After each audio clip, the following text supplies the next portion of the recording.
ser más persuasivo con los 7 principios de persuasión de Cialdini. En su libro Influencia, la psicología de la persuasión, el reconocido psicólogo y escritor estadounidense Robert Cialdini presenta los principios infalibles para ser más persuasivo. Para escribir este libro, su autor pasó 3 años en modo encubierto, observando y siendo testigo de situaciones reales de persuasión en distintos contextos. De igual forma, retoma ciertos experimentos y teorías fundamentales en la psicología social. La persuasión es la capacidad de una persona para convencer a otras mediante argumentos o razones que hacen que piense o actúe de cierta forma. Los 7 principios de persuasión que expone Cialdini en sus libros son: 1. Compromiso y coherencia. Este principio habla de la necesidad que tiene el ser humano de ser consistente ante lo que dice, hace o piensa. La gente estará mucho más dispuesta a aceptar lo que les propongas si corresponde a algo que ellos han afirmado en el pasado. Por ejemplo, si una persona dice: amo los gatos, no podría haber uno solo sin llevármelo a casa, y tú luego le dices: te vendo este gato, lo más probable es que lo compre, porque de lo contrario no estaría siendo congruente con lo que dijo. ¿Me explico? Antes de hacer una propuesta, deberíamos tratar que la persona se defina a sí misma como espontánea, impulsiva o aventurera, para que luego tenga mayor predisposición a aceptar. El segundo principio de persuasión es la reciprocidad, que establece que las relaciones humanas tienden a la reciprocidad, es decir, a devolver los favores. Si tú recibes un regalo o un beneficio por parte de otro, te sentirás como con una especie de obligación moral de devolverlo, ¿cierto? Por lo tanto, si alguien es tratado de forma respetuosa y agradable, su respuesta será corresponder de la misma manera. Así que si eres tú el que primero otorga un obsequio o algo que la otra persona perciba como benéfico, será mucho más fácil convencerla. Tercer principio: prueba social. Se trata de un mecanismo psicológico en el cual tendemos a preferir lo que prefiere una gran mayoría o hacer lo que hace un elevado número de personas. Si todos los demás compran cierto producto, es porque debe ser bueno, ¿no? Un ejemplo de esto es cuando leemos las reseñas de productos en Amazon o si vemos que una marca tiene muchos seguidores en redes sociales, probablemente también la sigamos. Cuarto principio: autoridad. Según este principio, estamos más predispuestos a dejarnos influenciar por personas que tienen autoridad en determinado campo o disciplina. ¿Por qué? Porque sentimos que su opinión nos dará credibilidad y estatus. Tendemos a pensar que los que están en posiciones de liderazgo tienen más experiencia y conocimiento que nosotros y eso les da derecho a opinar. No es coincidencia que en los anuncios de pastas de dientes siempre aparezcan dentistas o que las cremas corporales clamen ser recomendadas por dermatólogos, o que veamos a tantos líderes de opinión en los anuncios. Y el principio número 5 es la simpatía. Este principio es muy simple. Si me simpatizas, si me caes bien y si me agradas, es más probable que haga lo que me propones. ¿Te suena? Se trata de la afición, gusto o atracción que tengamos hacia la otra persona. Esto quiere decir que estamos más predispuestos a dejarnos influenciar por personas que nos agradan que por aquellas que nos producen rechazo. Por eso hay tantas vendedoras y vendedores atractivos ofreciendo tarjetas de crédito en tiendas departamentales. Y por eso la publicidad suele mostrar bellas modelos o encantadores caballeros. El sexto principio de persuasión es escasez. Este principio nos dice que tendemos a valorar más aquello que es escaso, limitado o difícil de conseguir. La percepción de escasez siempre genera demanda. ¿Acaso te suena alguna de las siguientes frases? Solo por tiempo limitado. hasta agotar existencias. Edición especial. Créeme, no se trata de una coincidencia. Y, recientemente, en su nuevo libro, Persuasión, Cialdini incorporó un séptimo principio que corresponde a la unidad. Este nuevo principio hace referencia a la identidad compartida. Cuando sentimos que compartimos algo en común con alguien y que eso de cierta forma nos une, somos más propensos a ser influenciados por ello. ¿Por qué? Porque nos sentimos identificados y pensamos, él o ella es uno de nosotros. Esta es la razón por la cual las mamás que aparecen en anuncios de pañales se dirigen, precisamente, a las mamás espectadoras, por las que ciertos políticos en sus anuncios de campañas políticas intentan vestirse como alguien del pueblo, o por esas frases como para todos aquellos que viven la vida al máximo. Cuando te topas con un vendedor y luego de charlar un rato descubres que estudiaron en la misma universidad y que incluso llegaron a tomar una clase juntos, tu actitud tiende a cambiar favorablemente, ¿cierto? Esas coincidencias siempre ayudan porque generan mayor familiaridad entre una persona y otra. Ahora que ya conoces estos poderosos principios de persuasión, ¿estás listo o lista para ponerlos en práctica y ver los resultados? Demócrito decía que, para persuadir, resulta muchas veces más poderosa la palabra que el oro. Ya veremos si es así. Y si te gustan este tipo de contenidos, no olvides suscribirte y activar las notificaciones para que te enteres cuando suba nuevos. Nos vemos en el video de la próxima semana.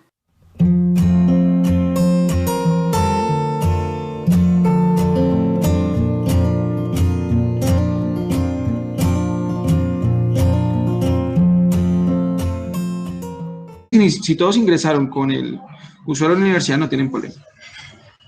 Hola, Yerena. Bueno, listo, tranquila. Bueno, entonces vamos a iniciar con esta presentación, esta sesión que hemos denominado Hagamos la tarea con el profe Fernando. Estamos refiriéndonos a la tarea 4, que tiene por nombre texto argumentativo y una finalidad que es el discurso oral. Hoy es noviembre 21 de 2020 y mi nombre es Fernando Corredor Medina.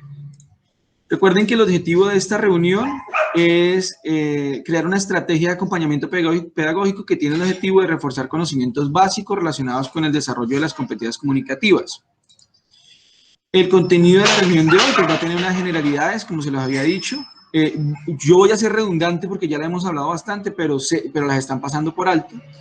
Voy a dejar un espacio para dudas e inquietudes de la tarea 4.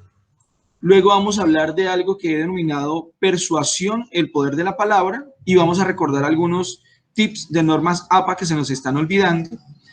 Un espacio para dudas e inquietudes de lo que hablemos aquí y vamos a establecer de pronto unos compromisos. Bueno, entonces hablemos de las generalidades. Hay un horario de atención sincrónico, yo les he dicho a ustedes, en el que ustedes me escriben e inmediatamente yo les respondo, que es lunes y miércoles de 4 a 8 p.m. y los sábados de 10 a 12. Si ustedes me escriben en otro horario, puede que no les responda de una vez, pero yo los tengo en cuenta y en el momento que tenga un espacio libre les contesto su inquietud. Esto es bueno aclararlo porque es que hay estudiantes que me escriben en horarios diferentes, sobre todo en la noche, y me hacen una pregunta y luego comienzan a enviarme el signo de pregunta como, profe, ¿qué pasa? ¿Por qué no me responde? Profe, ya vio el mensaje, profe, no sé qué. Entonces, es como para que lo tengan en cuenta, ¿no? La guía de actividades, entonces recordarles a ustedes que está en el entorno de aprendizaje y que es nuestra carta de navegación del curso junto con la rúbrica de evaluación, que es el primer insumo que yo debo tener en cuenta, ¿sí? Es importante que cuando ingresemos al foro colaborativo, ya he tenido pues algunos impases con algunos estudiantes porque publican su aporte en cualquier parte. Y resulta que es claro que si yo ingreso al foro colaborativo y quiero hacer mi aporte, debo ir al último mensaje que haya y escribir y darle la opción responder. Bueno, por favor, no lo hagan en el camino, no lo hagan en el mensaje que se les ocurra. La participación de cada uno de ustedes debe estar de manera temporal, es decir, en un orden. Si yo ingresé voy al último mensaje y a partir del último mensaje pues hago mi aporte. No lo hago en cualquier otro lado porque yo a veces me confundo. Me ha pasado que ingreso y hay 20 mensajes y pues obviamente yo me voy es por los últimos y resulta que hay un compañero que publicó, le dio a responder a un mensaje que ya se había dado hace 15 días, entonces me lo perdí. Bueno, entonces para que lo tengan en cuenta. La participación en los foros debe ser activa. Recuerden que es un espacio de interacción estudiante-tutor y estudiante-estudiante. Debe haber de esa participación activa y puntual depende de la retroalimentación oportuna. Bueno, recuerden, aquí, por ejemplo, yo tengo a Selmira, tengo a Saskia muy presentes, que son muy activas en los foros, ¿sí? Que participan con los compañeros, que hacen, ellas mismas hacen retroalimentación de los trabajos de los compañeros, y ese es el objetivo, que hagan preguntas a los compañeros, que hagan solicitudes, ¿sí? Que les den indicaciones también, porque hay cosas que, por ejemplo, Selmira ahorita me hacía una afirmación que a mí me parece válida, ¿no? Que tiene que ver mucho con eso. En ocasiones los estudiantes no le entienden al profesor, ¿cierto?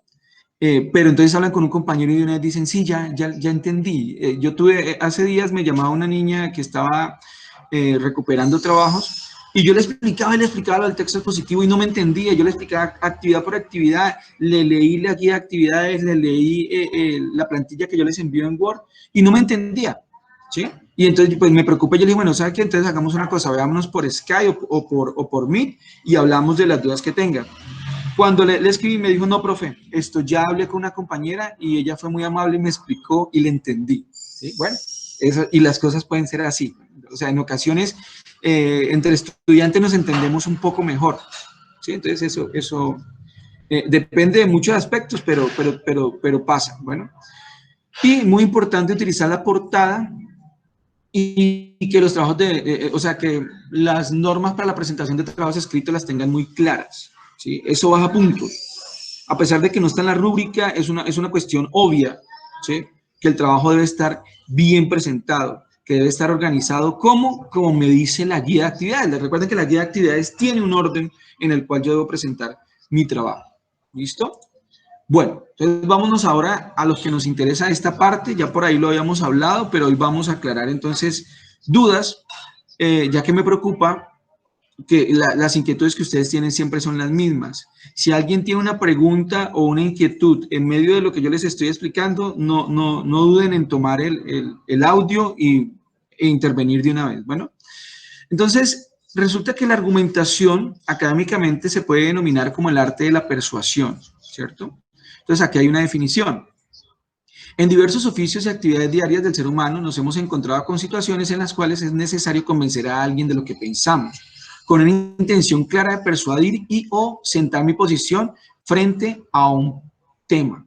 Vamos a darle ingreso a alguien acá. Julie, listo. Entonces, dicho eso, es importante que lo tengan en cuenta. Hay varios estudiantes que no han podido asimilar bien qué es lo que es argumentar, ¿sí? Y, por ejemplo, sus textos, los textos que han publicado en el foro, la mayoría los han iniciado con yo pienso, yo opino, yo creo, ¿sí? Que no está mal. Pero resulta que deben ceñirse a una estructura de un texto argumentativo que les hemos compartido y el texto argumentativo, ya les he dicho yo, el lenguaje académico para expresarlo de manera adecuada es en tercera persona, ¿sí? Entonces alguien me dice, profe, pero ahí dice que es lo que yo pienso, que es mi postura crítica. Claro, ¿sí? Resulta que es que cuando usted termina un texto en tercera persona, usted pone autor, fulanito de tal. Entonces ahí yo sé que a pesar de que está en tercera persona, quien piensa eso que está ahí escrito, quien expresa eso es el dueño del texto. Entonces no es necesario decir yo pienso, yo creo, yo opino. Bueno, una niña hace días me escribía, un estudiante me decía, profe, es que ¿qué es un argumento? ¿Sí? Entonces yo, bueno, usted está un poco más lejos que lo que estamos los demás, ¿sí? Porque la definición de argumento está clara, ¿no? ¿Y quién de aquí me puede ayudar con la definición de eso? No hablemos de qué es un texto argumentativo porque ahorita lo vamos a definir, pero ¿quién me dice qué es un argumento? ¿Qué han entendido de qué es un argumento en sus palabras? Profe, es la capacidad de convencer a una persona es la capacidad de convencer a otra persona de que lo que está diciendo no es así. Bueno, Selmira, listo. Entonces, Selmira tiene esa definición acerca de argumento. ¿Quién tiene otra o podemos complementar la de Selmira? Yo creo que un argumento es una información precisa que uno usa para mover un punto de vista. Entonces, un argumento no puede estar basado en una opinión. Tiene que estar Bien, basado en hechos o información que ha sido refutada. bien, listo. ¿Quién habló? Daniel. Dania, listo. Bueno, perfecto. Entonces, miren que ahí se complementan las dos, ¿no? Porque es que Selmira nos dice algo que es importante, ¿sí? Y lo que nos dice Selmira apunta hacia la seguridad. Entonces, aclarémoslo. Un argumento es una información verídica y constatable que yo utilizo para un fin, ¿cierto? ¿Cuál es el fin? Convencer a alguien de algo. Pero entonces Elmira nos apunta algo que es importante que tiene que ver con la seguridad y es lo que se hablaba en el B-Learning de ayer, ¿cierto? Hablábamos de que si una persona va a expresar algo, pero entonces ustedes lo ven que está como titubeando mucho, que tiene mucha muletilla, que baja la cabeza, que se le pierde pues, de pronto el hilo de lo que está hablando. Entonces, pues vamos a ver que esa persona está demostrando algo de inseguridad. Tal vez está nervioso, tal vez no entendió el tema, tal vez no está preparado, tal vez no repasó lo que iba a decir, ¿sí? Porque es que aquí en esta parte yo quiero ser claro con ustedes y en un discurso no me pueden decir ustedes, no es válido decir, profe, es que yo soy tímido y yo soy malo para hablar en público, ¿sí? Porque yo se los he dicho infinidad de veces a mis estudiantes de primer semestre de competencias comunicativas. La timidez es sinónimo de inseguridad. Y si yo estoy inseguro es porque no tengo información, no estoy seguro de nada. Y yo se los he demostrado muchas veces a estudiantes en el salón de clase que me dicen, profe, es que yo, bueno, vamos a hacer una exposición de literatura universal, vamos a hablar del romanticismo. Entonces les doy una semana para que estudien y nos vemos el viernes. Entonces el viernes llega y fulanita, haga su exposición. Y resulta que fulanita me dice, no, profe, es que yo soy tímida, yo no puedo, y se ponen pálidas y se ponen que se desmayan y lloran, ¿sí? Y resulta que es que fulanita no es que sea tímida, ¿sí? Entonces, porque yo le he dicho, bueno, entonces hábleme de literatura universal del romanticismo. No, profe, es que, y se ponen a llorar. Entonces luego le digo yo, digamos que yo sé que fulanita tiene una peluquería, entonces yo le digo, bueno, fulanita, pero entonces, listo, entonces no me hable de literatura del romanticismo porque usted es tímida, pero hábleme entonces de las mejores marcas de esmalte y por qué son buenas. Y resulta que fulanita, sin timidez, va a hablar de las mejores marcas de esmalte, ¿sí? Y se va a pegar, se va a desenvolver y nos va a explicar por qué son buenas, por qué son malas. Y luego yo le puedo decir, bueno, fulanita, y hábleme de cómo se arreglan unas uñas bien y cómo hace para que el maquillaje de las uñas dure mucho tiempo. Entonces fulanita va a hablar y se van a dar cuenta ustedes de eso. Igual que los muchachos, ¿sí? Un muchacho le dice, no, profe, es que yo soy tímido, no puedo hablar de esto, pero usted le dice, bueno, ¿y usted es hincha de qué equipo? No, es que yo soy hincha del Nacional. Bueno, y hábleme un poquito acerca del Nacional. Aquí en público, háblenos a todos acerca, y ese muchacho va a hablar, ¿sí? De manera muy fluida y sin timidez acerca de su equipo, el que le gusta. Bueno, entonces ahí nos damos cuenta que no se trata solamente de que seamos tímidos para hablar, sino que en ocasiones no estamos seguros de lo que vamos a decir. Entonces, si yo escogí mi tema ahora para el discurso oral y de verdad me gustó el tema, y por ejemplo en cuanto a lo del aborto, y me gustó y tengo una posición crítica frente a eso y me llené de información y lo entendí, lo discutí, me gustó, por ejemplo, creo que fue Selmira que en alguna ocasión me dijo, profe, lo estoy comentando con algunos compañeros y en una reunión toqué el tema pues como para llenarme más de información y ese es el ejercicio, ¿sí? Entonces, si yo de verdad hice el ejercicio como es, el discurso oral me va a salir a mí supremamente fácil, sin necesidad de nada, ¿sí? Sin necesidad de decir que soy tímido y que me dan pena, me dan miedo las cámaras, etc. Entonces, eso es lo primero, ¿no? La persuasión tiene que ver con esto que estamos hablando. Si yo estoy seguro de lo que voy a decir, pues puedo persuadir fácilmente. Y si tengo la información adecuada, porque es que recordemos lo que nos decía Dania también, que un argumento no puede ser decir simplemente yo pienso, yo creo, yo opino, porque es que no lo vamos a hablar de pronto para que sintamos, no lo quiero decir de una manera que de pronto lo tomemos a mal, pero no es lo mismo yo decirle a una niña, venga, por ejemplo, ustedes, si tienen hijos o si tienen una sobrina menor, lo que sea, decirle, venga, fulanita, no se maquille, porque es que maquillarse es malo. Mi mamá me dijo, o mi tía me contó, que una amiga de ella se maquillaba mucho antes de los 15 años y su piel se le dañó. ¿Sí? Entonces, mire, ¿qué está intentando hacer esa persona? Pues intentando convencer a esta niña que no se maquille, porque el maquillaje para las niñas es malo, ¿cierto? ¿Será que con eso que le está diciendo que fulanito le contó, que fulanito le dijo que es malo, es suficiente para convencerlo? No, ¿cierto? ¿Qué necesito yo? Yo necesito una razón de peso, ¿sí? Que convenza más que simplemente decir, alguien me contó, alguien me dijo.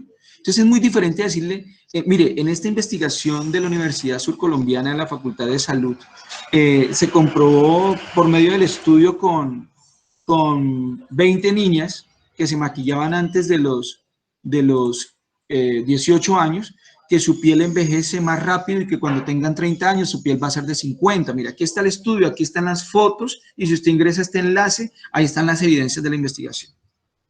¿Sí? Entonces, ¿qué convence más? ¿Un argumento como ese, que sea del ámbito académico, o un argumento de que simplemente alguien dijo o pensó? Eso. Ahora, el argumento también depende no solamente de la fuente, que en este caso estamos hablando, por ejemplo, de la Universidad Surcolombiana, de la Facultad de Salud, sino que también depende de la persona. Entonces no es lo mismo usted decirle a alguien, opinar algo, y algo que tenga que ver con ingeniería civil, por ejemplo, y usted es docente, ¿sí? O algo que tenga que ver con mecánica automotriz y usted es panadero. ¿Sí me entienden? Entonces, no es lo mismo. Entonces, tenemos que citar. Alguien me decía, profe, entonces, ¿yo de dónde saco un argumento para sustentar lo que tiene que ver con el aborto? Hombre, pues yo voy a hablar con un sociólogo. Entonces, voy a buscar un sociólogo que hable de eso. Ah, pues como tiene que ver con vida, voy a hablar con un médico. ¿Sí? Pero entonces yo no puedo sustentar un argumento a favor de lo que yo pienso en el aborto con la opinión de un mecánico. ¿Sí? Entonces, yo creo que es bueno que tengan en cuenta eso. Pero entonces vamos a avanzar y vamos a ver si hasta ahí las cosas están claras. Entonces, el objetivo de esta reunión es que intentemos entender que utilizar el diálogo y la argumentación sirve para superar enfrentamientos y posiciones antagónicas. ¿Sí? Una persona que domine la palabra, que tenga información verídica y constatable acerca de algo, perfectamente persuade por medio del argumento para convencer. ¿Sí? Pero entonces resulta que en esa discusión argumentativa, alguien dice, profe, entonces siempre va a ganar la discusión el que tenga más información y que la información sea veraz. Sí, pero también hay algo que entra en juego, que es, por ejemplo, miren la imagen que está aquí. ¿Ustedes qué notan? ¿Quién me puede decir algo acerca de esa imagen? ¿Qué expresa esa imagen? ¿Acerca de qué se está refiriendo?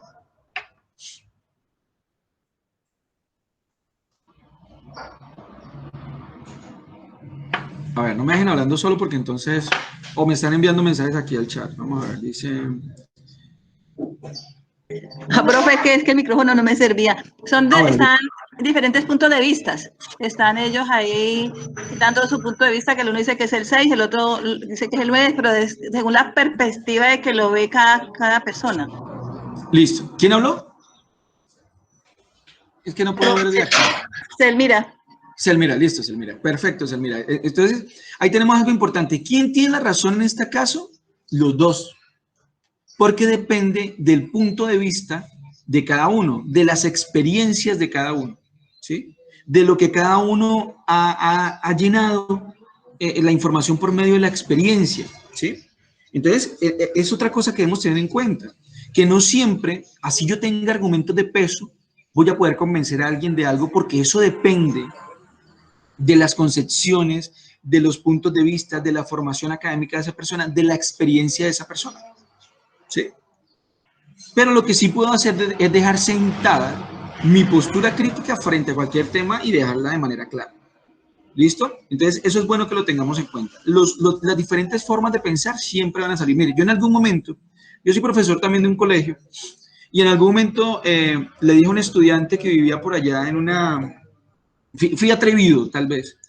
Pero era un grupo de estudiantes que pues llegaban de fumar, marihuana, porque fumaban marihuana, y se lo pasaban con cuchillos, y mejor dicho, era una población muy, muy, muy difícil. Entonces yo en algún momento les decía, hermano, ¿y ustedes no piensan en algún momento salir de ese hueco en el que están, viajar, ser profesionales, no sé qué?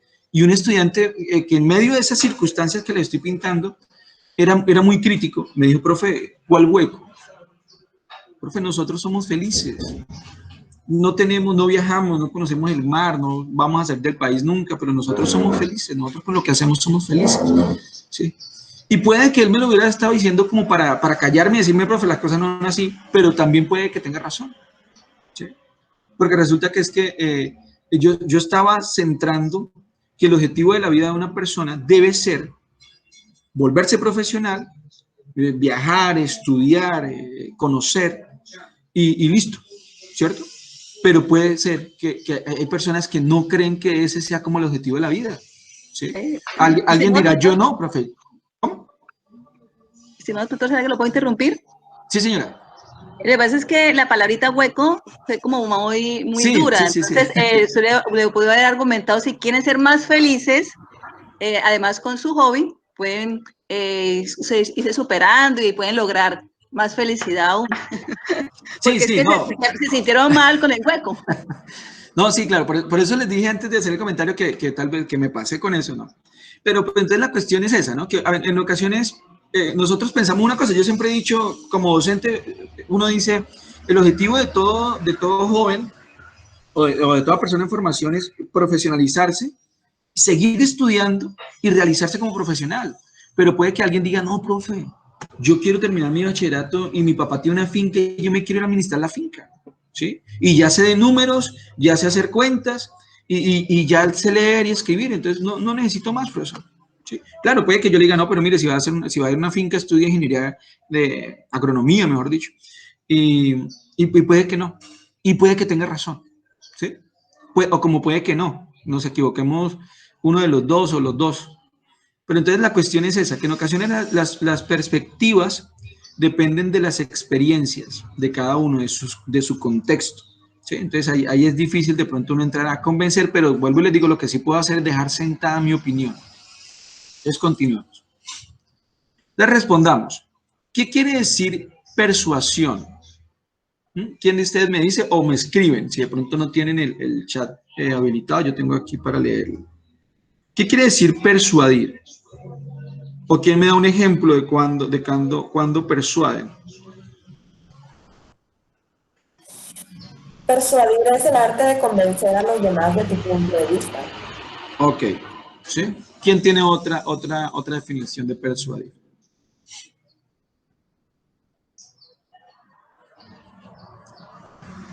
Bueno, ¿y cuándo sucede? Sucede todo el tiempo, ¿cierto? Yo en una clase como esta, una niña me decía, profe, por ejemplo, cuando uno va a pedir permiso para que la mamá lo deje salir, y es una fiesta de amanecida, entonces yo ¿cómo hago? Entonces ahí había un caso muy chistoso que yo se lo comenté, y eso sale creo que en algo de redes sociales, que entonces la niña le decía, mamá, es que voy a salir a una fiesta, por favor, ¿me deja?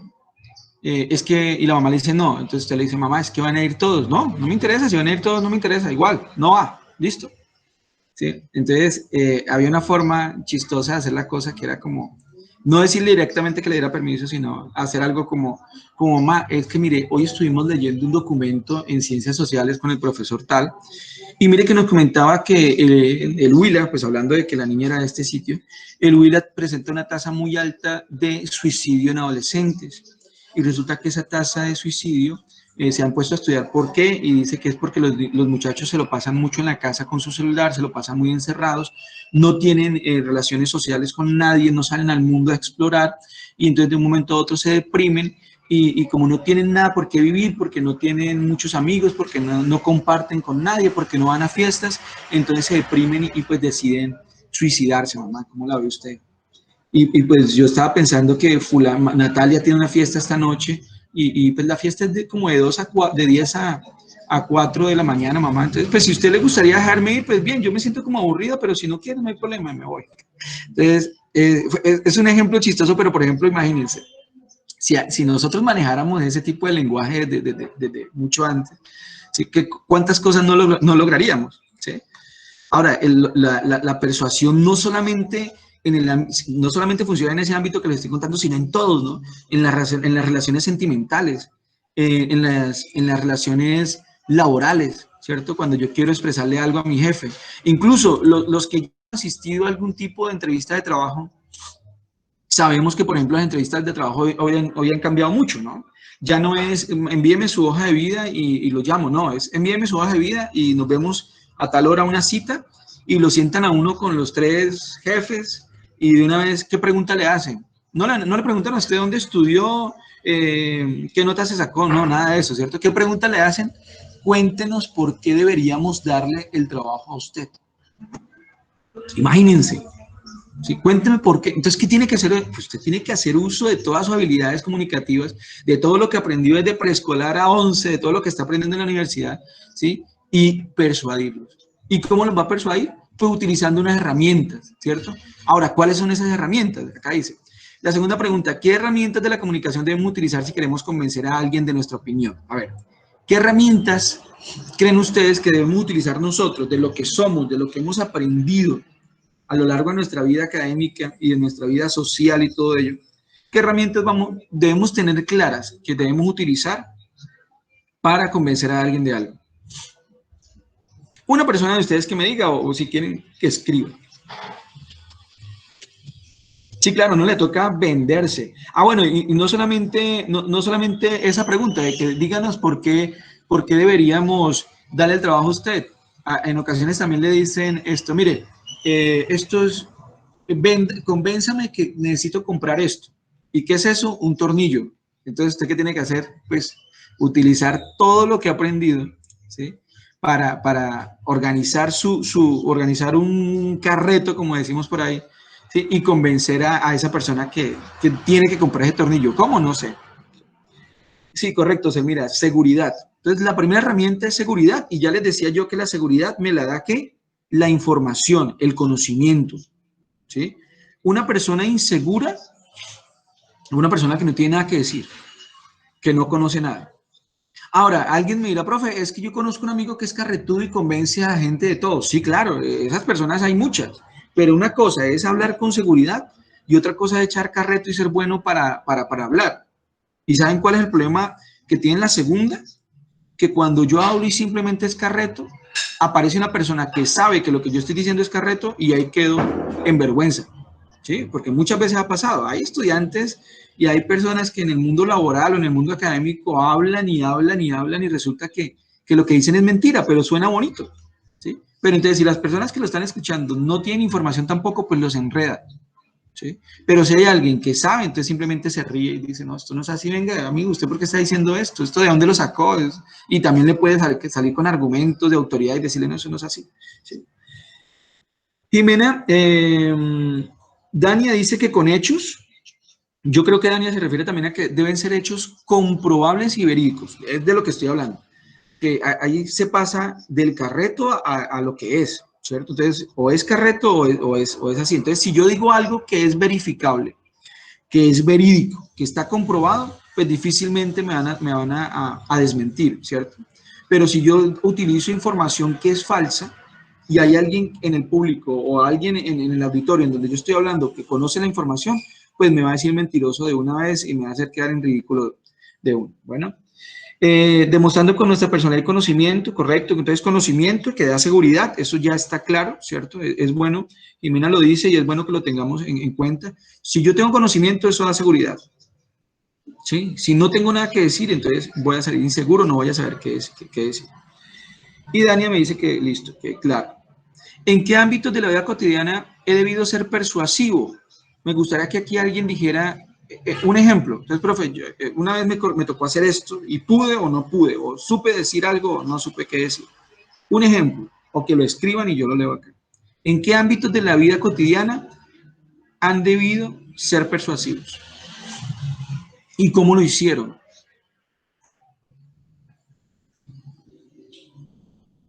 Yo quiero compartir mi experiencia, maestro, de un trabajo que tuve durante el año pasado.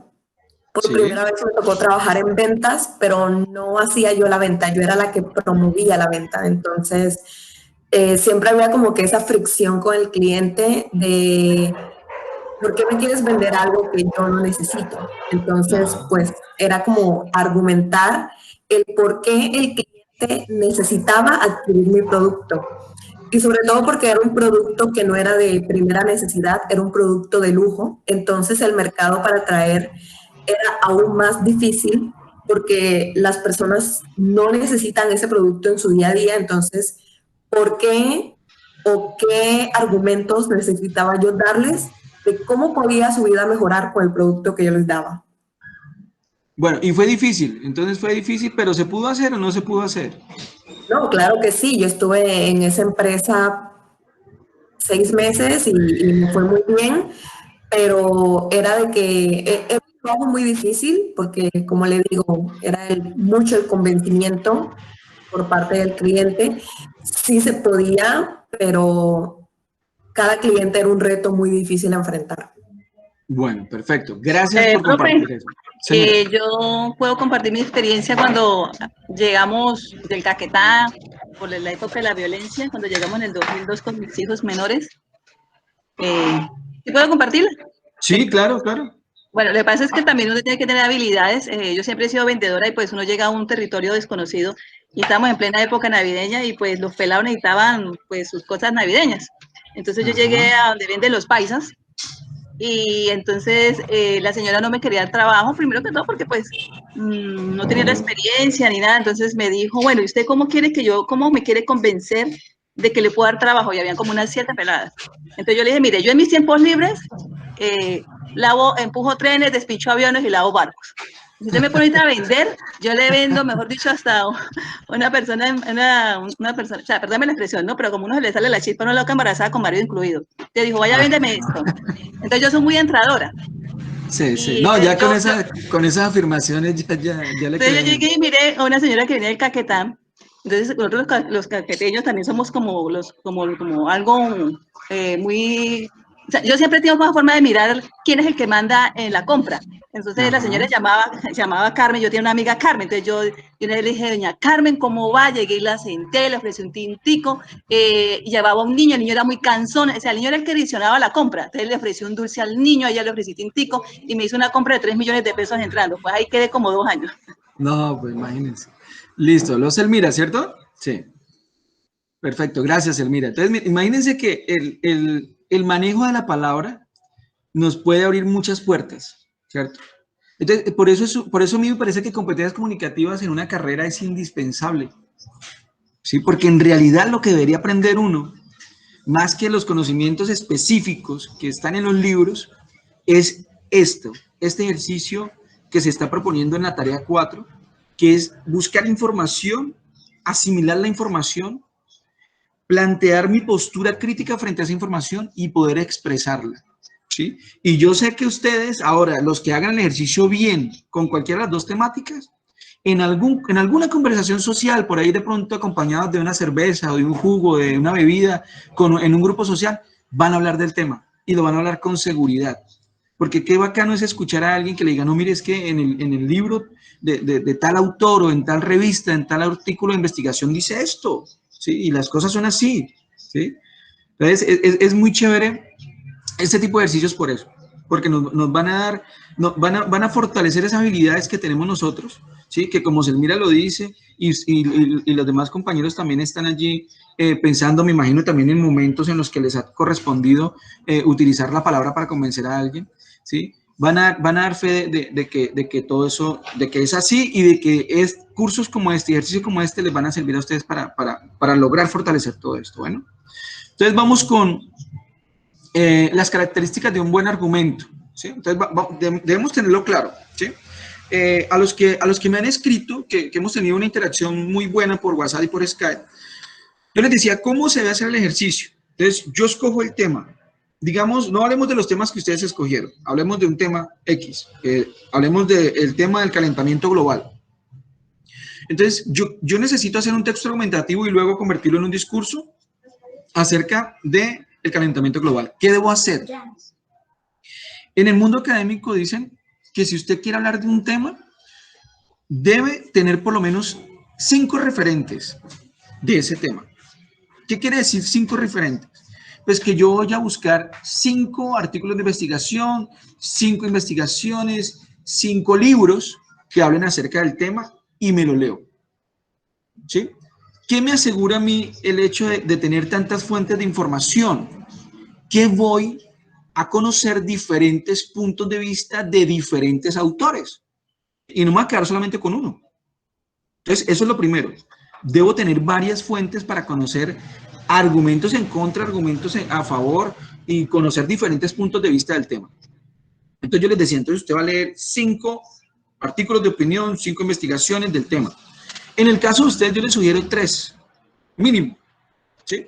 Pero si quiere hacer una cuestión más seria, entonces vamos a leer 5 documentos que me hablen de eso, ¿sí? En una ocasión lo hicimos con unos estudiantes acerca de la existencia de Dios y salió un ejercicio muy chévere. Entonces yo voy a buscar esos 3 documentos en el caso de ustedes. ¿Y qué voy a hacer? Los voy a leer y en una libreta voy a tomar apuntes, ¿sí?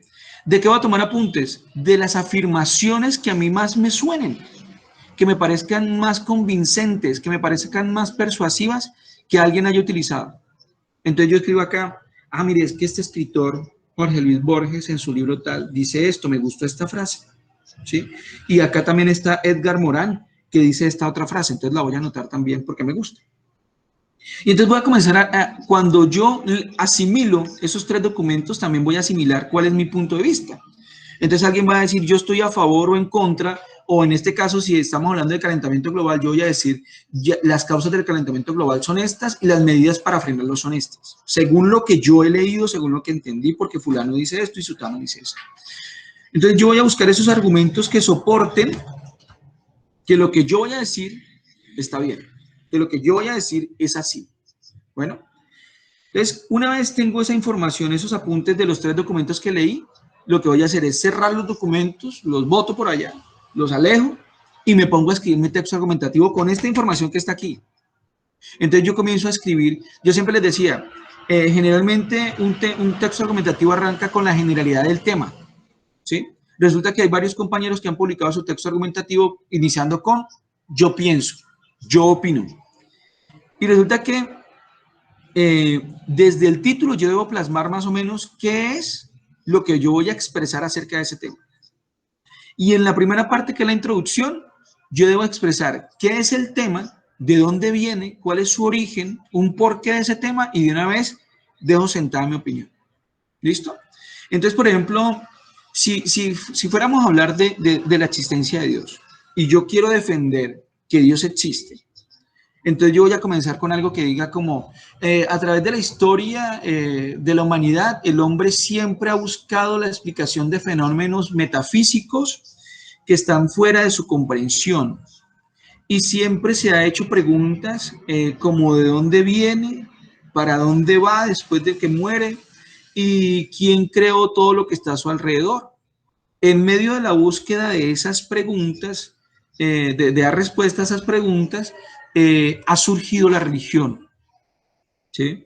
Y entonces, después de que yo hago ese preámbulo, entonces yo digo al final de ese párrafo, digo, y finalmente es entendible por esto que se ha dicho, que Dios existe, ¿sí? Entonces, ¿qué debo hacer yo después de esa introducción? Debo arrancar enseguida una discusión argumentativa, en donde voy a utilizar mínimo 3 argumentos que sustenten lo que yo digo, que Dios sí existe. Pero en medio de esa discusión argumentativa voy a incluir un argumento que diga que Dios no existe. ¿Sí? Eso es discusión argumentativa. Yo tengo que argumentar, contraargumentar para refutar. Entonces yo digo, el físico fulano de tal explica que en medio de las leyes de la física es posible la existencia de un ser superior lejano y ajeno de toda ley física y material. Entonces yo pongo el nombre de la persona que dijo eso, ¿cierto?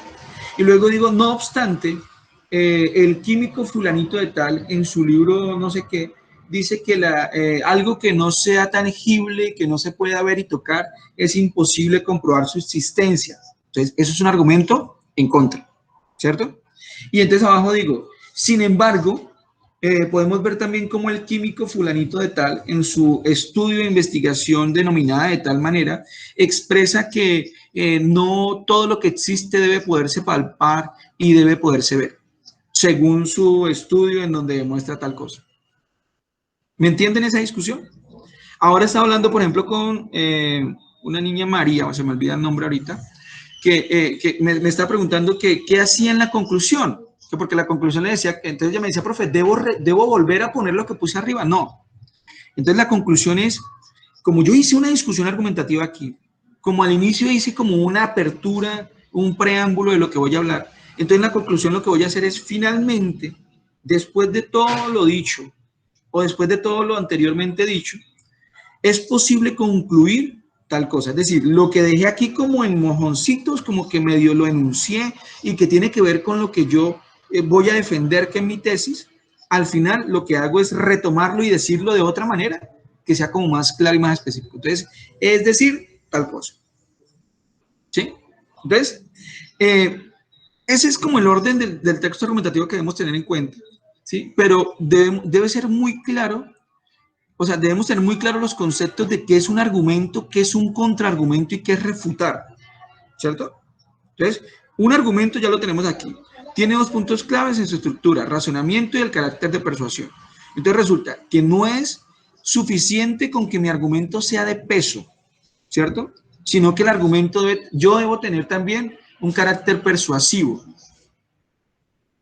Y también ahí van las dos cosas, por eso me pareció importante lo que decían al inicio, ¿sí? Que obviamente el argumento debe ser razonable, pero eso cuenta también como yo lo expreso, porque si yo simplemente en mi texto llego y copio y pego el argumento y pum, y lo dejo ahí, y no lo inserto de una manera que se adapte a lo que yo estoy expresando, ¿sí? Sino que simplemente lo pego ahí, pues entonces no va a tener fuerza ese argumento, debe haber un carácter de persuasión, debe haber un manejo de la palabra en el momento que yo lo voy a vincular en mi texto, ¿sí?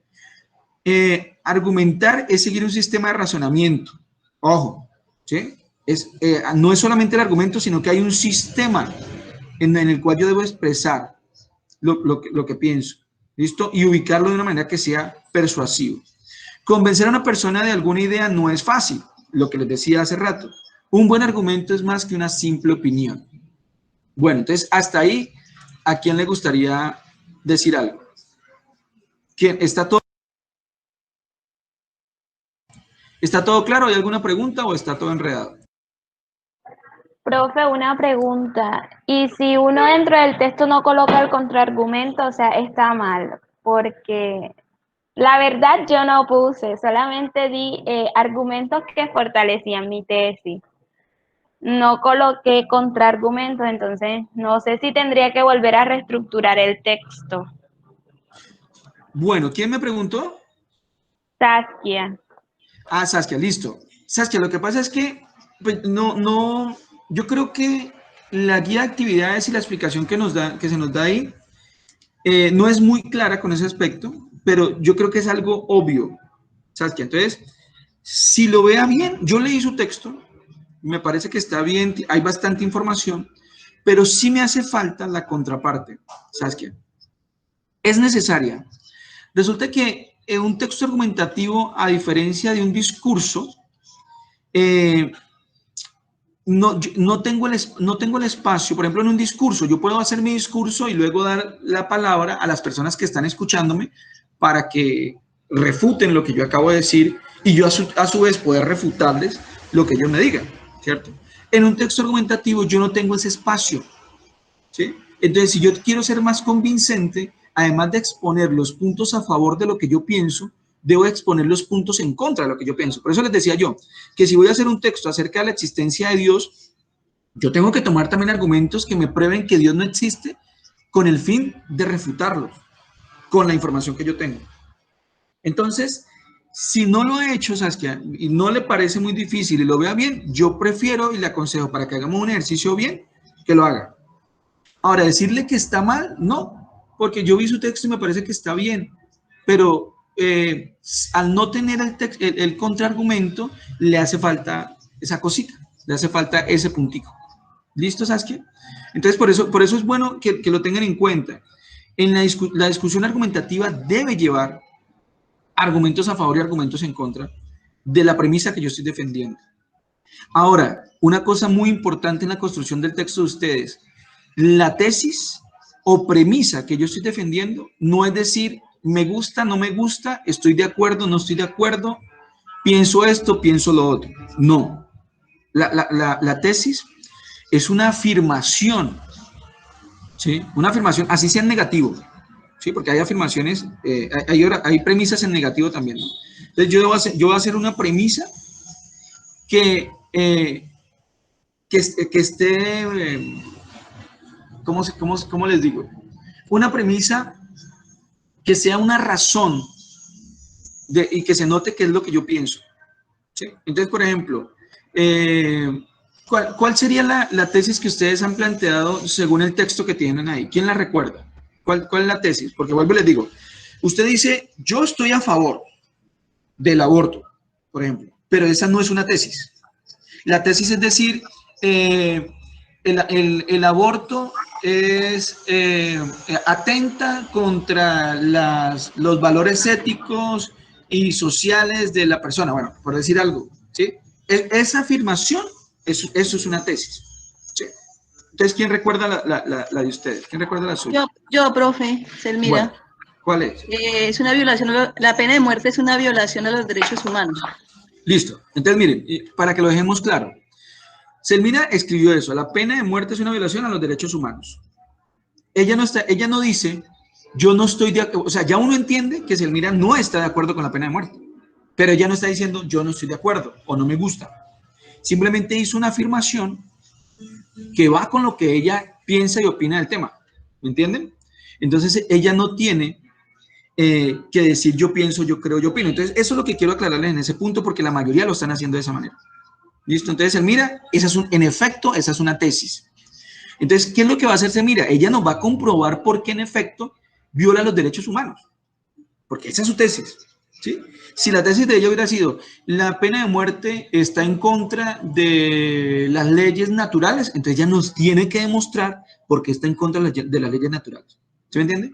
Pero lo que no podría hacer Selmira, por ejemplo, es decir, la pena de muerte está en contra de los derechos humanos o viola los derechos humanos, y hablarme en el resto hablarme de religión, por ejemplo, ¿sí? Ella lo que tiene que hacer es defenderme por qué, en efecto, viola los derechos humanos. ¿Listo? Yo voy a leer aquí, bueno, Saskia dice, bueno, listo, maestro. Yo puse esto, ejecutar a criminales no restaura lo que han cometido, por el contrario, es una acción que causa más muerte y dolor, lo cual termina alimentando un círculo vicioso. Esa es una tesis. Y si ven, Saskia no está diciendo, yo no estoy de acuerdo. Es que eso es lo que quiero aclarar, ¿listo? Esa es una tesis, es un razonamiento, es una premisa a favor o en contra, negativa o positiva acerca del tema. ¿Listo? Entonces, ojalá eso quede claro. Sigamos. Yo creo que aquí me voy a saltar unas cositas para no hacerlo tan largo. Bueno, aquí había un ejercicio. Yo no lo voy a poner a que lo hagan ustedes. O bueno, sí, hagámoslo. No tenemos tiempo. Es un ejercicio muy sencillo, pero lo vamos a hacer muy corto. Vamos a ver qué capacidad de persuadir tienen ustedes a manera general. Entonces miremos que hay un problema. ¿Cómo dice el problema?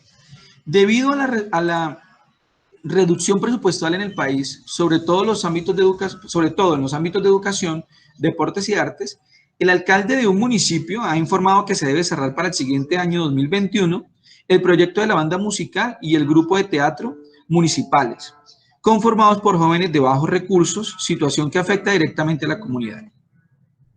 Ante esta situación, los habitantes del municipio en representación de la Junta de Acción Comunal, muy preocupados, han decidido, en cabeza del presidente de dicha junta, solicitar una reunión con el señor alcalde para analizar las consecuencias de esta decisión. Les pregunto a ustedes, ¿cuáles crees que son las razones o argumentos que deben sustentar los representantes de la comunidad para persuadir al señor alcalde y buscar alternativas de solución a dicho problema? Así, sin ustedes conocer el problema, sin ustedes saber nada, ¿cuáles creen que deben ser las razones que una persona que quiera convencer al alcalde debe exponerle? Profe, están hablando de la banda del colegio donde los niños, el argumento sería que deberían buscar otros recursos que no estén tan, ¿cómo se llama? Que estén recursos de otras secretarías para poder apoyar esta banda, pues ustedes saben que hay que aportarle a la niñez para que vayan fortaleciéndose y no vayan cogiendo por el mal camino. Bueno, entonces miren lo que está haciendo Selmira. Selmira no está intentando convencerlo, sino que está intentando darle una solución diferente, Selmira. ¿Sí? O sea, el ejercicio que está haciendo, perfecto, pero usted le está intentando dar una solución, no le está dando un argumento para convencerlo. ¿Qué argumento podría darle yo para convencerlo? ¿Quién me dice, así sin saberlo, profe, yo le hablaría de esto, o le hablaría de esto otro? Yo le hablaría de la importancia que tiene ese tipo de actividades culturales para el desarrollo de la personalidad y los intereses culturales de los niños. Bueno, listo. Entonces ahí hay un punto también, pero tiene que ver con la segunda parte del convencimiento. Es decir, si yo le doy estas razones, debía haberle dado una antes. Entonces, mire, no le voy a dar más vueltas. Estamos hablando en un caso que tiene que ver de orden municipal con un alcalde. Buenos días. ¿Sí? Disculpe, buenos días. ¿O sería como las consecuencias? Bueno, también, o sea, ahí vamos a lo mismo de lo que acababa de decir la compañera anterior. ¿Sí? Si yo les pongo eso, son las consecuencias. Ve, alcalde, lo que pasa es que ese es un espacio donde los niños aprovechan su tiempo libre, su tiempo de ocio, y resulta que si usted cierra eso, lo que pasa es que los muchachos, pues entonces en la tarde, ¿qué van a hacer? Se van a poner a meter vicios, se van a poner a andar por las calles. Esas son consecuencias de lo que, y vale, yo le puedo convencer por medio de eso. Pero si yo estoy en un ámbito en donde estoy hablando es con un alcalde, y él tiene que regirse por unas leyes, ¿yo qué debo hacer? El principal argumento debe ser buscar una ley que apoye lo que yo estoy diciendo. Entonces yo ahí ya voy a decirle, señor alcalde, con todo respeto, y puedo expresarle lo que ustedes acaban de decir, mire, es que la motricidad de los muchachos, la creatividad se está perdiendo, y mire que entonces el tiempo útil, pero señor alcalde, recordemos que en el artículo 71, numeral 4 de la Constitución Política de Colombia del 91, que nos rige como ciudadanos, dice tal cosa. Listo. ¿Sí? Entonces, con este ejercicio lo que yo quiero mostrarles a ustedes es que dependiendo del tema, del contexto, del ámbito en el que me encuentre, asimismo, yo debo buscar el argumento que tenga más fuerza. Entonces, yo no puedo decirle al alcalde, bueno, podría decirle, pero no es algo que lo convenza, ay, señor alcalde, mire, es que fulanito metía vicio y cuando lo metimos aquí a la escuela de teatro, él dejó de hacerlo. Entonces, si usted cierra la escuela de teatro, entonces yo me imagino que él vuelve y se nos pierde. Sí, es algo que mueve, pero no es algo de peso. ¿Sí? Yo tengo que buscar es algo y decirle, mire, según el artículo 71, numeral 4 de la ley de tal, usted está violentando el derecho al libre desarrollo de los estudiantes y usted como veedor público y servidor debe velar por no sé qué y sé cuánto. Entonces, aquí, señor alcalde, mire, ahí le dejo eso. Cierre cualquier otra cosa menos la escuela de teatro y danza. ¿Me entienden? Sí, entonces es un ejercicio sencillo, pero es bueno que lo tengamos en cuenta en el momento de buscar información para sustentar algo que yo quiero, ¿sí? Porque es que recuerden, lo que estamos haciendo no es solamente para que ustedes soporten y hagan bien el trabajo de su texto argumentativo, no, ¿sí? Lo que estamos haciendo es para que ustedes comiencen a asimilar qué es argumentación, cómo se mueve la argumentación en el mundo académico y que de aquí para adelante ustedes lo puedan realizar sin problema. Porque es que por allá en segundo, tercer, cuarto semestre van a volverse a encontrar con lo mismo y entonces no podemos iniciar de cero. Usted, ya el profesor que se encuentre con ustedes va a decir, no, pero es que ellos ya vieron en competencias comunicativas esto, ya deben saber algo, ¿sí? Entonces ya ustedes no van a arrancar de cero y no, no, profe, mire, lo que tengo que hacer es buscar unos argumentos a favor, buscar uno en contra, discutir y ojalá que sean argumentos de autoridad, y etcétera. Eso es lo que vamos a hacer. Bueno, entonces aquí, esta presentación yo se la envío ahorita. ¿Cuáles son los verbos que empleados cuando expresamos nuestros puntos de vista? Entonces aquí hay un listado de verbos que yo puedo utilizar cuando estoy expresando mi punto de vista. Y algo muy importante que son los tipos de argumentos, ¿sí? Que también funcionan de acuerdo al contexto en el que yo estoy. ¿Sí? Entonces, cuando nosotros estamos tratando de convencer a al hermano de algo, yo a mi hermano no le voy a hablar de las investigaciones de la Universidad de Cambridge, ¿cierto? Yo a él le voy a hablar de que mire lo que le pasó al vecino de allí enfrente, ¿sí? De que mire lo que le pasó a fulano. Él estaba haciendo lo mismo que usted y mire cómo quedó, ¿sí? Entonces, mi hermano maneja muy rápido moto. Entonces, yo le voy a decir, venga, es que una investigación de la Universidad de Cambridge dice que la velocidad no sé qué, entonces que las personas están más dispuestas a morir, No, después de que no le importe, ¿sí? Yo lo que le voy a decir, venga, vamos y le presento a alguien. Mire, fulanito está en silla de ruedas y él andaba en moto así como usted anda. Mírelo, ¿sí? Y manejaba bien y mire cómo quedó. Entonces, ese ejercicio, entonces eso lo vamos a llamar argumento por ejemplo y vamos a definirlo acá. Es cuando el escritor defiende su tesis utilizando ejemplos en las premisas. Perdón. Ejemplo. En épocas pasadas las mujeres se casaban muy jóvenes. Esa es la premisa. Julieta, en Romeo y Julieta de Shakespeare, aún no tenía 14 años. En la Edad Media, la edad normal de matrimonio para los jóvenes judías era de 13 años. Entonces, ahí está la premisa y está un ejemplo que acompaña lo que yo quiero defender. ¿Listo? Entonces, esos son argumentos por ejemplos. Bueno, que puedo sacarlos de ejemplos, obviamente académicos, de ejemplos de la vida cotidiana, de ejemplos de experiencia, ¿sí? Pero se llaman de esa manera. Argumentos de autoridad. Entonces, ¿cuándo es un argumento de autoridad? Que a mí me parece que son los que más funcionan en el ámbito académico, ¿sí? Porque no es decir, fulano me dijo, mire lo que pasó en tal país, mire lo que pasó en tal lado, sino esta investigación de esta entidad seria que habla de eso, me da esta información. El argumento de autoridad es cuando el escritor defiende su tesis utilizando el nombre de una autoridad en las premisas. Y recuerden que esa autoridad debe tener, o sea, yo no puedo nombrar en algo de medicina una autoridad de ingeniería, de arquitectura. ¿Sí me entienden? La autoridad debe ser en el mismo campo, en el mismo ámbito. Bueno, ejemplo, el maltrato de los animales es cada día peor. Esa es una premisa. ¿Listo? Cifras, la voy a defender. Cifras alarmantes de paz animal. Entonces, paz animal es una autoridad, ¿cierto? Muy seguramente es una fundación acerca de perros, gatos y caballos muertos por golpes y falta de alimentos tienen como vida a la ciudadanía. ¿Sí? Entonces, si yo puse esto en el texto, este argumento, porque esto es un argumento que está defendiendo esta tesis, ¿sí?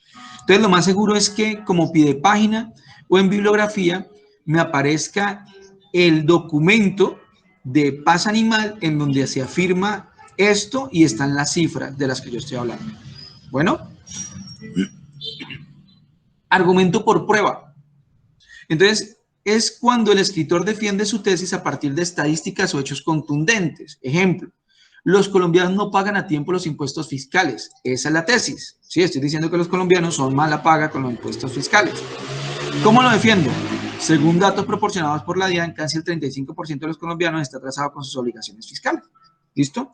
Entonces, si yo estoy haciendo un texto en donde puse este argumento, lo que debo hacer para hacerlo legal es ponerle un superíndice o marcarlo de alguna manera y al final poner el enlace o los datos bibliográficos del documento de la DIAN en donde dice que casi el 35% de los colombianos está atrasado con sus obligaciones fiscales. Bueno, entonces vamos con argumentos por analogía. Es cuando el escritor defiende su tesis utilizando una analogía, ¿cierto? ¿Qué es una analogía? Cuando se acentúan las semejanzas entre dos casos que no son de la misma categoría.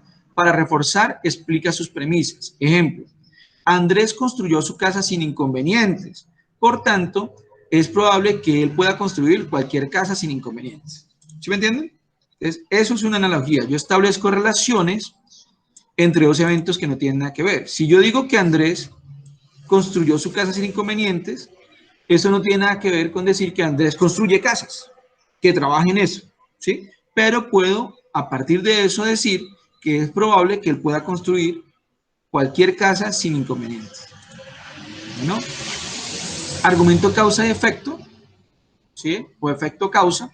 El autor presenta las causas y las consecuencias de los hechos o viceversa para justificar su tesis. Ejemplo, Tomar un buen desayuno asegura un buen rendimiento físico e intelectual. Expertos nutricionistas acaban de presentar el informe acerca de una investigación realizada en la ciudad de Londres, en la que muestran que los buenos estudiantes de diferentes centros escolares de esa región se caracterizaban por ingerir alimentos nutritivos a la hora del desayuno. ¿Listo? Entonces vuelvo y les digo, si yo utilizo esto, quiere decir que al final del texto en mi bibliografía va a estar el documento en donde esos expertos dijeron eso. Argumento deductivo.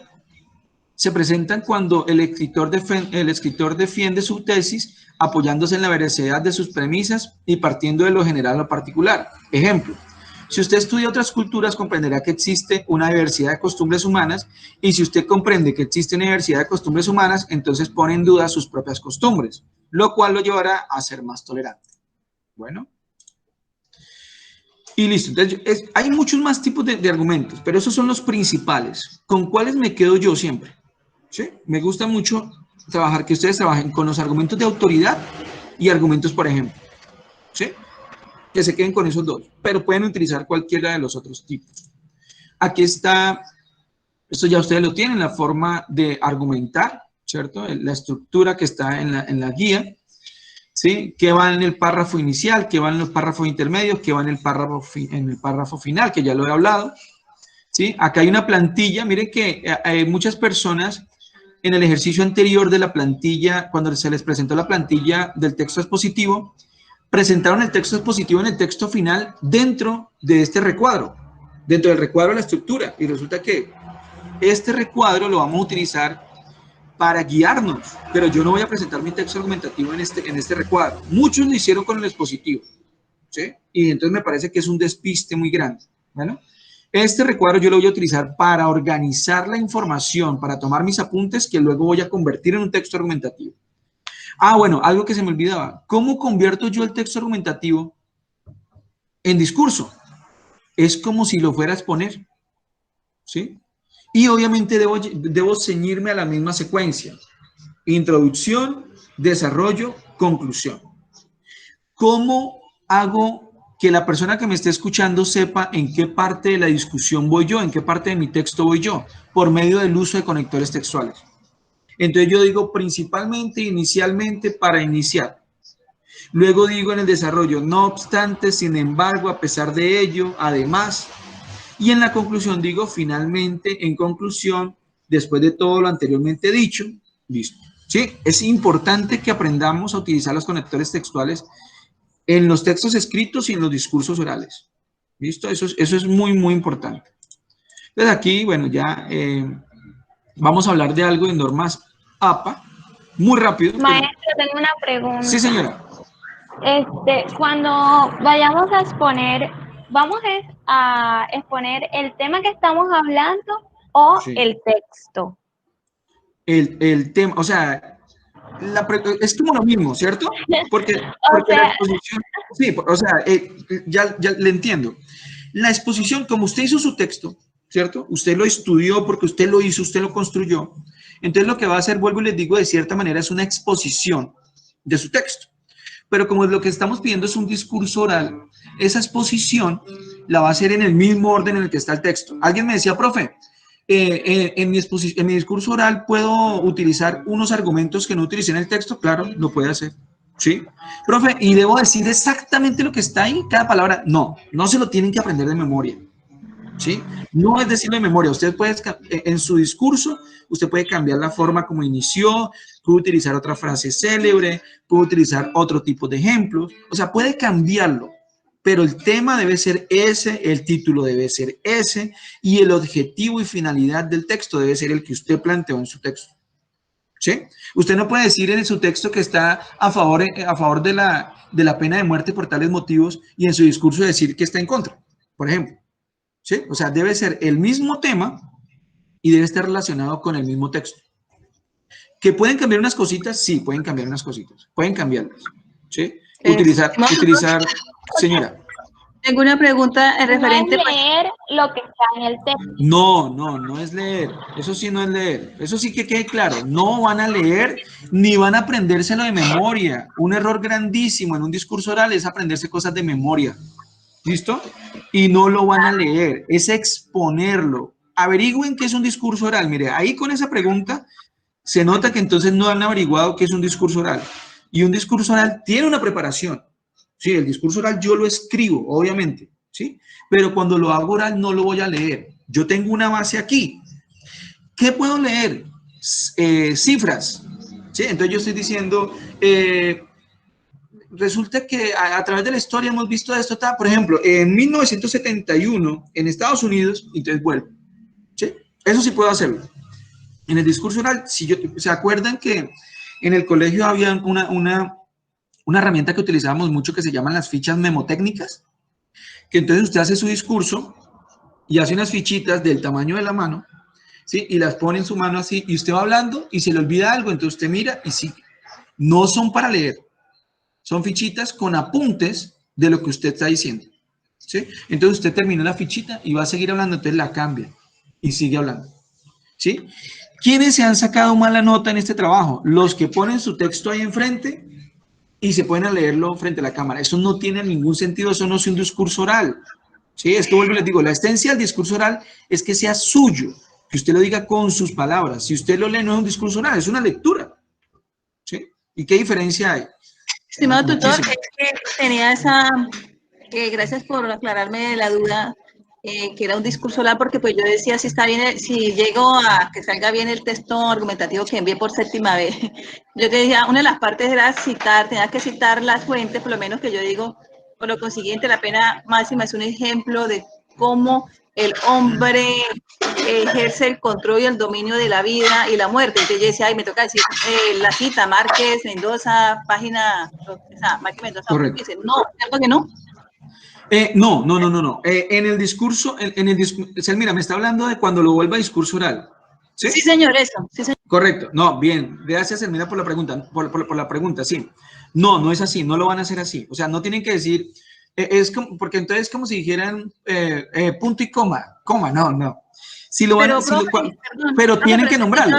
Si yo nombro el argumento y no cito, ¿me estoy plagiando o estoy robando o qué? No, Selmira, lo que vamos a hacer es solamente nombrarlo.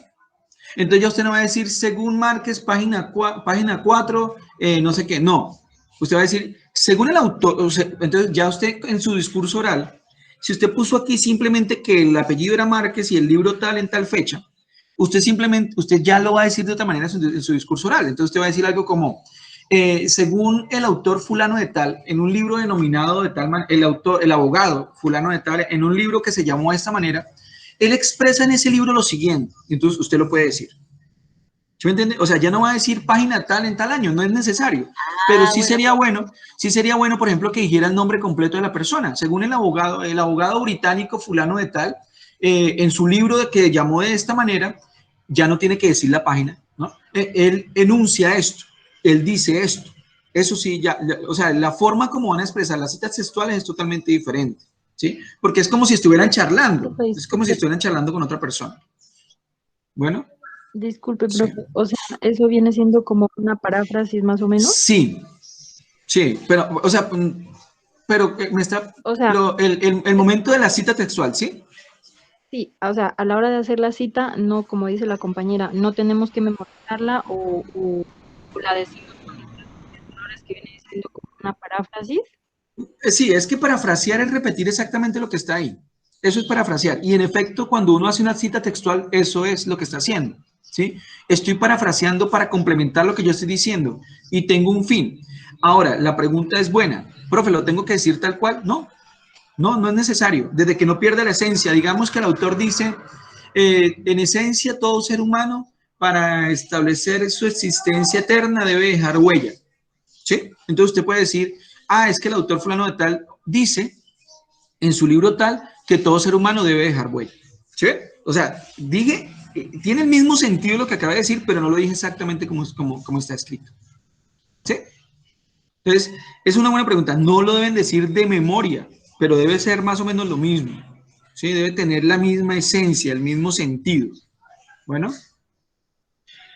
¿Alguna otra pregunta ahí? No, yo les voy a pasar, antes de terminar, les voy a pasar la asistencia. ¿Vale? Entonces, permítanme un momento, acá la busco porque se me olvidó dónde está. Sí, pasa. Yo les voy a pasar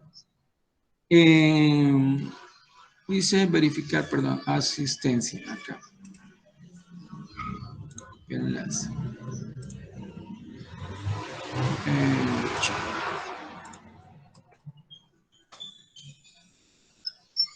Ya les dejé la asistencia en el chat, por favor. Y evaluación, dice para docentes. La pueden ir llenando mientras yo les comparto otra cosa, ¿bueno? Acta de constitución, revista de asistencia.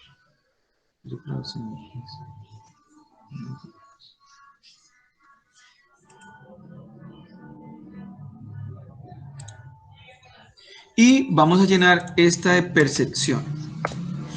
Sí, entonces ahí es donde ustedes van a... Yo se las comparto más tarde también por el grupo, ¿listo? Y bueno, no sé, como ya llevamos harto, yo estos lo habíamos hablado la ocasión anterior, lo que tiene que ver con normas APA, pero se los voy a compartir nuevamente ahora. Bueno, entonces mire, aquí va un ejemplo del tamaño del papel. Bueno, eso es más fácil porque ustedes lo hacen a computador. La sangría, cuando se aplica, ¿sí? Las citas textuales de menos de 40 palabras, ¿cómo se pone? Mire, es que aquí, por ejemplo, hay una cosa importante, que es que muchos de ustedes han incluido la cita textual y me ponen ahí abajo el enlace donde sacaron, ahí abajito de la cita, en medio del texto, me ponen ahí el enlace donde sacaron la información, y eso no es así. Ni siquiera en la bibliografía, el enlace no va pegado y ya. No, aquí se explica, ya les voy a decir cómo va, les voy a poner, aquí hay un ejemplo.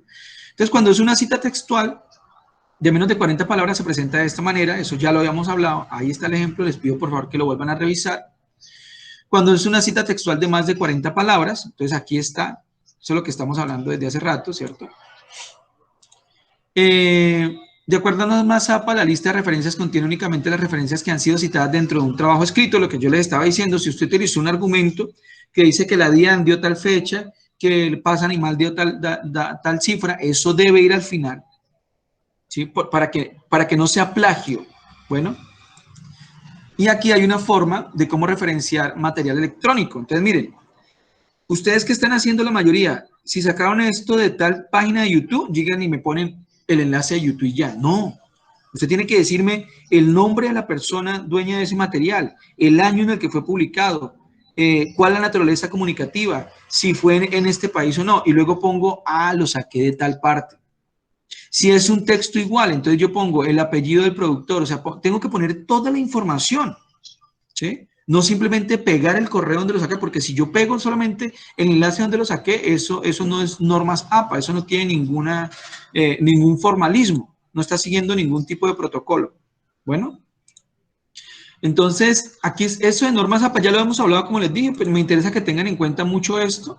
Yo se los envío, inmediatamente terminemos, se los envío para que lo tengan, para que lo repasen. Bueno, entonces, hasta ahí, preguntas, dudas, inquietudes. ¿O estamos bien y seguimos en el camino a ver qué pregunta nos sale? Saskia, bueno, todas aclaradas. Bueno, Saskia.